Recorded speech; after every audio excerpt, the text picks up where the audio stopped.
This is my truck. As you see, there are no accessories, no hood protector on the front, no wheel liners on the back, no splash guards on either the front or the back, no decals over here for the F150 logo. All accessories are installed. The first one is this deflector. This will deflect any road dirt or stones or whatever comes on. It's going to deflect them. It's very seamless. It blends with the color. The next one is the front mud flap. This one. And rear mud flap.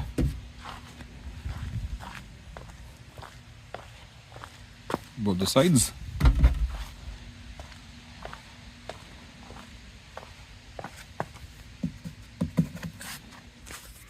This is the wheel well liner. This one inside. Without this, it just used to be just a plain metal.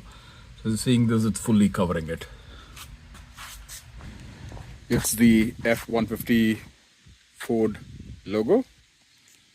And then it's a door sill sticker on the back as well as on the front. And then there's a coffee cup, where it's a coin holder and a cigarette lighter in case you're smoking. It doesn't have the lighter included, but you can hook it up. And if you need to take the coins out, you can just take this out like this box, and then put this back in and close it.